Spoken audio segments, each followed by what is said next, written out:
নমস্কার বন্ধুরা, আজ আমি শেয়ার করব খুব কম মশলায় ভীষণ টেস্টি একটি কুমড়োর নিরামিষ তরকারি, যেটা ভাত হোক বা রুটি যে কোনো কিছুর সাথেই খেতে দারুণ লাগে।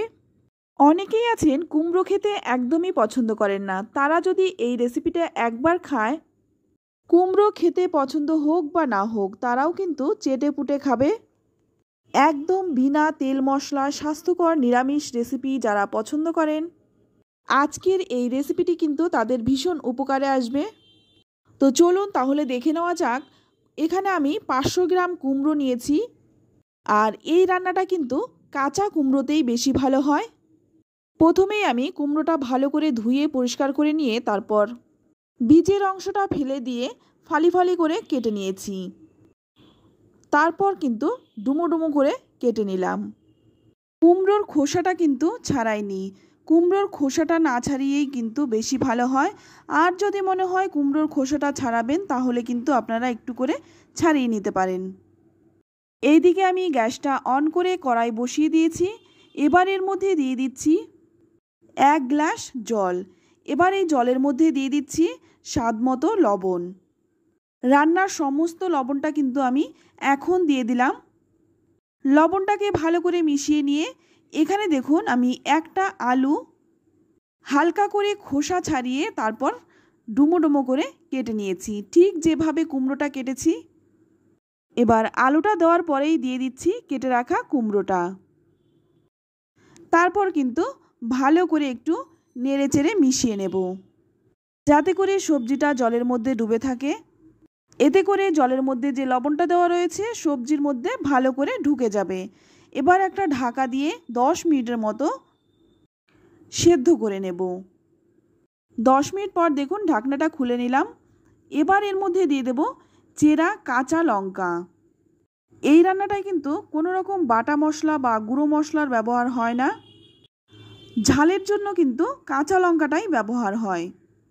আর দেখুন সবজিটা সেদ্ধ হওয়ার পরেই কিন্তু আমি কাঁচা লঙ্কাটা দিয়েছি, এতে করে ঝালটা কম হবে আর কাঁচা লঙ্কার গন্ধটা বেশি পাওয়া যাবে। তো দেখুন সবজি কিন্তু ভালো করে সেদ্ধ হয়ে গেছে। এবার ভালো করে নেড়েচেড়ে মিশিয়ে নিয়ে আমি জাস্ট 2 মিনিট ফুটিয়ে নেব।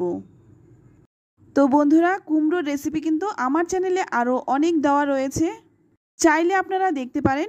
আর সব রান্নার থেকে কিন্তু এই রান্নাটা একদম আলাদা। তো দেখুন 2 মিনিট ফুটিয়ে নিয়ে নামিয়ে নিলাম।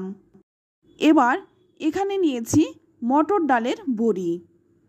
এখানে আমি মটর ডালের বড়িটা নিয়েছি, আপনারা কিন্তু যে কোনো ডালের বড়ি নিতে পারেন। আর এই বড়িটা কিন্তু আমাদের ঘরে বানানো বড়ি। এবার ওই কড়াইটাই ধুয়ে গরম করে নিলাম। এবার এর মধ্যে দিয়ে দিচ্ছি 1 চামচ সর্ষের তেল। তেলটা ভালো করে গরম হয়ে গেলেই এবার আমি ডালের বড়িগুলো ভেজে নেব। খুব বেশি পোড়া পোড়া করে ভাজবো না, হালকা করে লালচে রং ধরিয়ে ডালের বড়িগুলো ভেজে নেব। তো দেখুন ডালের বড়িগুলো কিন্তু ভাজা হয়ে গেছে, এবার তুলে নিচ্ছি। বড়ি ভেজে তুলে নিলাম।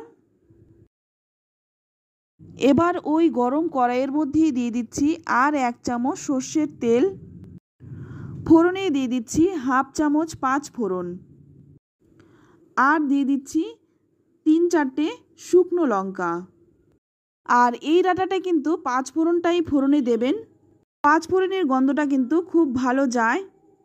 ফোড়নটা একটু ভালো করে ভেজে নিয়েই এবার দিয়ে দিলাম গ্রেট করে রাখা আদা। আদাটা ভাজা হয়ে গেলেই দিয়ে দেব সেদ্ধ করে রাখা কুমড়ো আলু। এবার ভালো করে নেড়েচেড়ে ফোড়নের সাথে মিশিয়ে নেব। এটা একটু খুব ভালো করে মেশাবো, এতে করে সবজিটা কিন্তু নরম হয়ে গিয়ে ঝোলের সাথে একটু মাখো মাখো হয়ে যাবে। ভালো করে নেড়েচেড়ে মিশিয়ে নিয়ে একটু ফুটিয়ে নিলাম। আবারও কিন্তু ভালো করে নাড়ব। এটা যত নাড়বেন সবজিগুলো কিন্তু ভেঙে ঝোলের সাথে মিশে যাবে, আর খেতে কিন্তু ততটাই ভালো লাগবে। দেখবেন সবজিগুলো এমনভাবে গলবে, সবজিগুলো কিন্তু গোটা গোটাই থাকবে। তো ভালো করে নেড়েচেড়ে মিশিয়ে নিলাম। এবার এর মধ্যে দিয়ে দেব ভেজে রাখা ডালের বড়ি।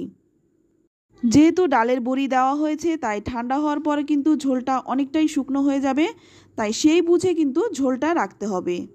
যদি ঝোলটা একটু বেশি খান সেক্ষেত্রে ঝোলটা একটু বেশি রাখবেন, আর নইলে কিন্তু একটু শুকনো শুকনো করতে পারেন। এবার এর মধ্যে দিয়ে দিলাম 1 চামচ চিনি। যেহেতু নিরামিষ রান্না তাই চিনিটা কিন্তু অবশ্যই দেবেন। আর এই রান্নাটাই কিন্তু আমি হলুদ ব্যবহার করিনি। তো আমি আগেও বলেছিলাম কোনো রকম গুঁড়ো মশলা বা বাটা মশলা ছাড়াই এই রান্নাটা হবে, তাই হলুদও কিন্তু এই রান্নায় দিইনি। তবে আপনারা চাইলে কিন্তু সামান্য 1 চিমটে হলুদ দিতে পারেন। তো বড়িটা দিয়ে ভালো করে ফুটিয়ে নিয়ে তারপর দেখুন নেড়েচেড়ে মিশিয়ে নিলাম। এবার নামানোর আগে দিয়ে দিচ্ছি 1 মুঠো ধনেপাতা। যেহেতু এই রান্নাটায় কোনো রকম মশলা দেইনি তাই ধনেপাতা যদি হাতের কাছে থাকে অবশ্যই দেবেন। ধনেপাতাটা দিলে গন্ধটা কিন্তু খুব ভালো আসে আর খেতেও ভালো লাগে। তবে হাতের কাছে ধনেপাতাটা থাকলে অবশ্যই দেবেন, না থাকলে কিছু করার নেই, না দেবেন। তো ভালো করে নেড়েচেড়ে এবার মিশিয়ে নিলাম। তারপর দেখুন নামিয়ে নিচ্ছি। গরম গরম ভাতের সাথে খেতে কিন্তু ভীষণ ভালো লাগে। এটা দেখতেও যতটা সুন্দর খেতেও কিন্তু তেমনি সুস্বাদু, আর অবশ্যই কিন্তু স্বাস্থ্যকর একটি রান্না।